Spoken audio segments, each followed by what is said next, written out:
faithfully bringing you value by exploring the world's best books. Hi, I'm Sally, and this is my book show. Today, continuing with Natasha's dance.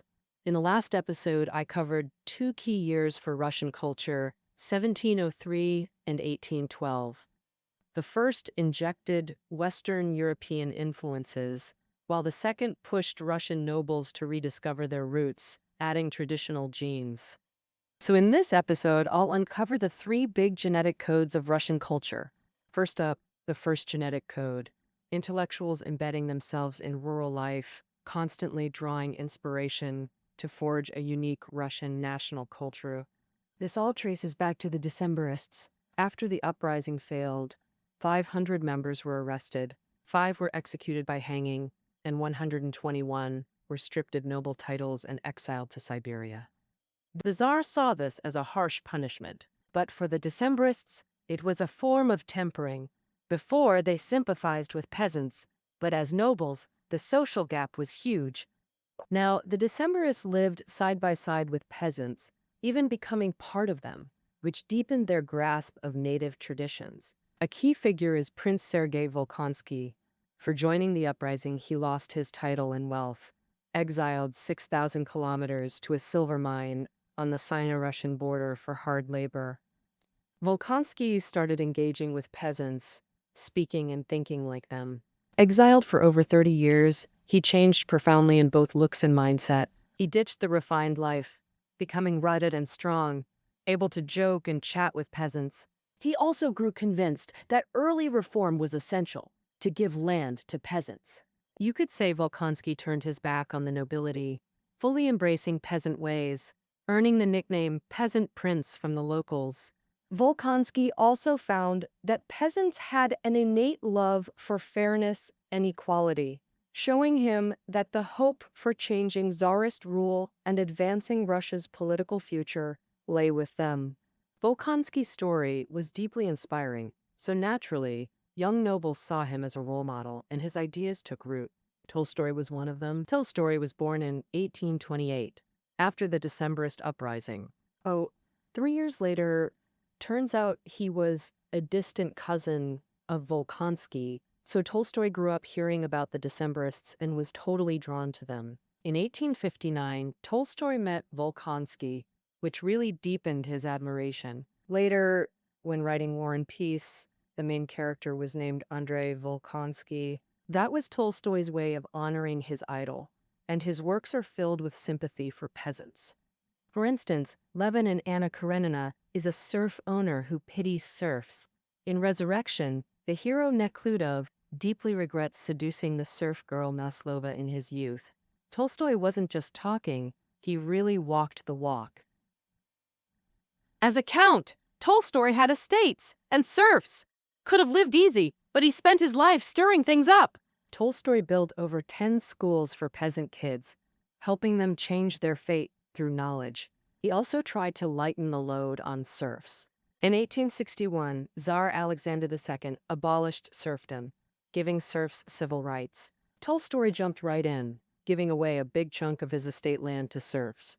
Even in huge Russia, you'd be hard-pressed to find a nobleman that genuine. Second, in Resurrection, Nekhludoff just gives all his land to peasants and starts earning his own keep. Tolstoy planned to do the same late in life, but his wife fought him tooth and nail. At 82, he stormed off in anger and ended up dying in a little hut at a train station. On his deathbed, Tolstoy muttered, "The peasants? How did they die?" Tolstoy wasn't the only one.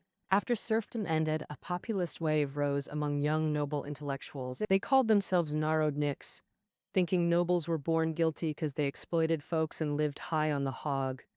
Populist thinker Mikhailevsky said, "We owe the people too much, and it's become a heavy burden on our conscience." So the narodniks proposed going to the people, saving peasants from misery to make amends. Thus thousands of students left cities for the countryside, sharing farm chores, learning trades, teaching peasants to read and write, and even pushing them to revolt against the Tsar. Because they were too book smart, peasants couldn't grasp their talk. Plus, peasants worshipped the Tsar when they heard about oppositism. They got furious and called cops to nab these student kids. So, the populist movement itself wasn't successful, but populism surprisingly bore rich fruit in the arts. This brings us to Vladimir Stasov, a man with a legendary background. His father was an architect who designed several churches in St. Petersburg. Stasov himself grew up in Europeanized St. Petersburg and developed refined artistic taste. He served long-term as head of the art department at the public library, published art critiques, mentored new artists, and wielded great influence in art circles. Stasov had little interest in the populists' political demands. However, the call to go to the people deeply inspired him. Stasov believed Russian artists always imitated Western Europe, lacking independence and originality. How to solve this? Only by immersing in ordinary Russians' lives to find inspiration and themes. At Stasov's urging, many artists ventured into rural areas, with painter Repin and composer Mussorgsky achieving the most outstanding results. First, Repin, in summer 1870, 26-year-old Repin traveled to the upper Volga River to observe the barge haulers there. He later created the famous painting Barge Haulers on the Volga. We've specially included this painting in the show notes so you can directly experience its artistic power. Before Repin, painters typically drew from Greek mythology or created portraits for high society. Even when occasionally depicting peasants, they romanticized them with peaceful pastoral scenes. Repin was different. With honest brushstrokes, he portrayed the haulers' grueling labor and harsh lives, directing his art toward ordinary people and their destinies. This was unprecedented in Russian painting history. No wonder Stasov marveled at barge haulers on the Volga. Through his vigorous promotion, more painters began depicting the real conditions of Russian people. Now, the composer Mussorgsky. He learned piano from his mother as a child, playing works by Hungarian composer Liszt at 7, a true prodigy. Yet, he wasn't satisfied with European classical music, seeking instead a localized musical language. In 1857, Mussorgsky met Stasov and was captivated by his charisma. In 1862, Stasov founded the Free Music School to cultivate local musical talent. Mussorgsky joined immediately, forming the Mighty Five with 4 other musicians. They heavily incorporated elements like folk songs, Cossack dances, church hymns, etc., to differentiate their work from classical music. The most successful among these was Mussorgsky's piano suite, Pictures at an Exhibition. The background music you're hearing now is the opening part of this piece. And that's what makes this piece so special. The book's author notes that in this work, you can barely detect any traces of European music theory. First, it has a loose structure completely different from Western classical music, which emphasizes order. And in terms of musical elements, Pictures at an Exhibition also stands out uniquely. For example, the opening melody comes from folk tunes, based in G major, a hallmark of Russian rural music. Thus, Mussorgsky created Russia's musical language and gained recognition in European music circles. From then on, Russia held an independent position on the world music stage. Actually, Russia's native traditions include more than agricultural culture. This brings us to the second genetic code, its bloodstream of Eastern cultures. Here, Eastern cultures refer to Mongol and Byzantine cultures. First, Mongol culture.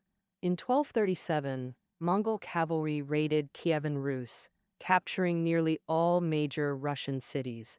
For the next 250 years, Russia remained under Mongol Khan control. Russians saw this as a deep humiliation. So after the Grand Duchy of Moscow overthrew Mongol rule and unified Russia, this history was largely buried. When mentioned at all, it's negative, like how Mongol tyranny plunged Russians into misery. After 1812, noble intellectuals embraced native traditions, but still disliked the Mongol period. The Mongol Khans demanded absolute obedience, seen as the root of Tsarist autocracy, and this isn't entirely unfounded. The word Tsar comes from the Mongol Khan, And in Russian, Tsar and Khan are interchangeable terms. So Herzen joked that Tsar Nicholas I was Genghis Khan with telegraphs. Genghis Khan. But on the other hand, Mongol cultural traces can't be erased. For example, many Russians have Mongol ancestry, like writers Gogol and Turgenev, thinkers Chayadev and Berdiev, and politician Bukharin. Even Marshal Kutuzov, the Russian hero who defeated Napoleon, had Mongol ancestry. The first to positively describe the Mongol legacy was writer Lermontov, and born in 1814, he was frail since childhood, so his family often took him to the Caucasus for recuperation. The Caucasus had dense Mongol-descended populations, and their local culture deeply impressed Lermontov. Compared to flashy St. Petersburg, he found the Caucasus people's simplicity and wildness to be valuable qualities. And, gradually, the Caucasus became his spiritual homeland. In 1840, Lermontov published the novel A Hero of Our Time. Its protagonist, Pechorin, clashed with St. Petersburg high society until finding solace in the Caucasus.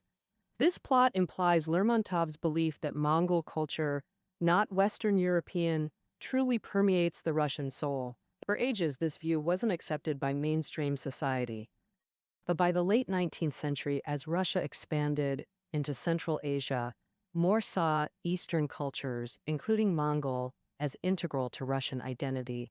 Stasov, mentioned earlier, was one such advocate. He argued Mongol culture influenced all Russian arts, literature, music, clothing, architecture, and home design. For instance, most heroes in folk epics came from the East. Now to Vasily Kandinsky. In 1889, this Moscow University law student suddenly fell ill and went to the Komi region to recuperate. The forested Komi region in northeast Russia housed people preserving traditions. The Kandinsky quickly grew fascinated and began studying their lifestyle. He was shocked. While Komi people outwardly followed Orthodox Christianity, Russia's state religion, they secretly practiced shamanism. What is shamanism? Simply put, it's a witchcraft-like folk belief from northern Asia, including Mongolia, featuring pantheism, where forests, wind, and water each have governing spirits, unlike Christianity's single god. In practice, shamanism carries strong witchcraft elements. Kandinsky found Komi shamanism came from Mongols. They worshipped the sun, prayed to wind and water gods, and spoke to flames. Influenced by shamanism, Komi art is primitive, exaggerated, and full of fantasy, distinctly different from European art that values rules and rationality. Eid, our life, and Kandinsky realized that the opportunity for Russian art to escape the shadow of European art lay in the primitive art of the Komi people.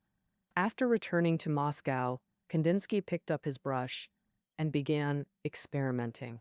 His paintings consist of geometric shapes and lines, inspired by the primitive art of the Komi people. Kandinsky achieved great success and is considered a pioneer of European abstract painting. Kandinsky's masterpiece is Yellow, Yellow, Red, and we've specially placed this painting in the show notes for interested listeners to appreciate. Inspired by Kandinsky, Russia saw the emergence of a group of abstract artists, such as Malevich, Goncharova, Larionov, Berliuk, and others. Nowadays, looking back at the history of abstract art, Russia is an unavoidable presence. After discussing Mongol culture, let's look at another branch of Eastern culture. Byzantine culture. Byzantium is clearly west of Russia, so why is it considered Eastern? This is because, from the perspective of Western Europe, the Byzantine Empire is to the east, so in Western contexts, it belongs to the east. Moreover, the Byzantine Empire is the Eastern Roman Empire, so relative to Western Rome, it is indeed Eastern. Byzantine culture integrated into Russia after the Grand Duchy of Moscow freed itself from Mongol rule. In 1453, the Ottoman Empire captured Constantinople, ending the Byzantine Empire. 20 years later, Grand Prince Ivan III of Moscow married Sophia, niece of the last Byzantine emperor. Several decades later, Ivan IV was crowned as the first Tsar, known as Ivan the Terrible, who changed the nation's name to Tsardom. Since Russia had Byzantine royal blood, the Tsar claimed to be the heir of Byzantium and established Orthodox Christianity as the state religion, which greatly shaped the Russian national character. For example, the Orthodox Church places extreme importance on rituals. Everything must follow the rules, and any reform is seen as heresy.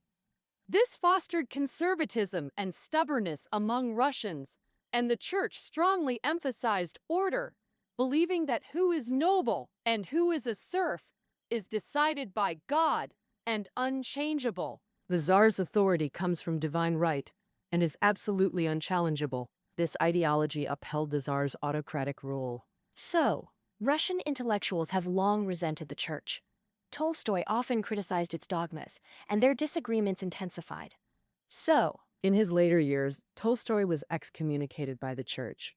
But, on the other hand, Orthodoxy shaped Russians' devout and simple qualities, something intellectuals admired. Therefore, some held positive views of Orthodoxy, seeing it as Russia's soul. Writer and thinker Dostoevsky believed Russians possessed spiritual strength to endure suffering, showing empathy and responsibility toward compatriots, especially the weak and poor. More importantly, Russians have a strong moral sense. When committing crimes, they seek redemption. In Dostoevsky's novel Officer Zosima, heartbroken after love failure, takes it out on an orderly by slapping him hard. Making the next day, he feels deep shame and remorse, immediately apologizes, resigns, and becomes a monk. In another novel, Crime and Punishment, protagonist Raskolnikov murders the moneylender Alyona, justifying it as he's a superior student, not ordinary. Though Alyona's moneylending harms society, under lover Sonya's guidance, he realizes he's no nobler than others. So Raskolnikov confesses, is exiled to Siberia for 7 years of hard labor, and finally finds rebirth. notably, Raskolnikov's spiritual guide Sonya is a devout Orthodox believer. Suffering, sacrifice, and redemption permeate Dostoevsky's work. This theme preoccupies many Russian thinkers and artists, manifesting prominently in painting, music, religion, and philosophy. So far, we've discussed Russian intellectuals' discovery and creation of native culture. You might ask, after 1812, was Peter the Great's imported Western culture abandoned? Of course not. In fact, it persisted and evolved, interacting with native Russian culture. This is the third genetic code of Russian culture: constant collision and fusion between West and East. After 1812, while some nobles turned native, high society maintained European lifestyles under royalty and aristocracy, with French remaining essential. Some artists and thinkers insisted Western European culture was the only true refinement, like musician Anton Rubinstein, who composed 15 operas and over 200 piano pieces, all strictly following classical norms. In 1861, Rubinstein founded the St. Petersburg Conservatory. This institution modeled itself on German classical music, revering Bach, Mozart, and Beethoven. But Rubinstein scorned Russian folk music, calling it amateurish and worthless, which infuriated many. Critic Stasov, mentioned earlier, started the Free Music School to counter him, sparking the Westernizer-Slavophile ideological clash. The pioneer of the Westernizers was Chayadayev, whom I introduced earlier. Steeped in French Enlightenment thought, he fiercely criticized orthodoxy and Tsarist autocracy, arguing Russia should adopt Western democracy. This view was carried forward by younger thinkers like Herzen, Belinsky, and Bakunin, forming the Westernizer faction. Regarding peasants, Westernizers stressed Russians had no special virtues, only rapid modernization to transform Russia's agricultural backbone mattered. Slavophiles countered fiercely. Orthodoxy and agrarian roots defined Russia's uniqueness. Without them, Russian culture would lose its identity. Dostoevsky broadly aligned with Slavophiles. He once declared, "Russian peasants are the most moral. Any laborer is nobler than a European gentleman." Thinkers Khomyakov, Kireyevsky, and Samarin agreed. The Westernizer-Slavic debate heated up from the 1830s onward. But by the 1860s, Russian intellectuals reached consensus.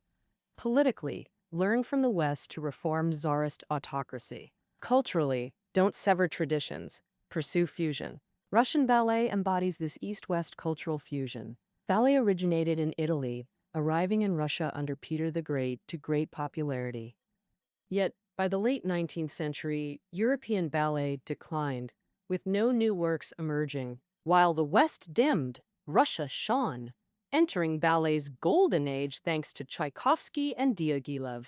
The two were over 30 years apart, playing decisive roles one after another in the flourishing of Russian ballet. Tchaikovsky was born in 1840 and studied under Nikolai Rubinstein, the brother of pianist Anton Rubinstein. From 1876 to 1890, Tchaikovsky wrote 3 ballet masterpieces: Swan Lake, Sleeping Beauty, and The Nutcracker. It's fair to say he almost single-handedly saved ballet. Diaghilev's contribution was founding the Ballets Russes and integrating Russian folk dance into ballet. In 1909, Diaghilev led the company to Paris to perform original ballets. The exotic Russian ballet captivated French high society. Russia thus became the center of world ballet art, exporting its style and attracting dancers from Italy, France, Britain, Denmark, and elsewhere to learn. To this day, ballet's aesthetic standards are still set by Russia.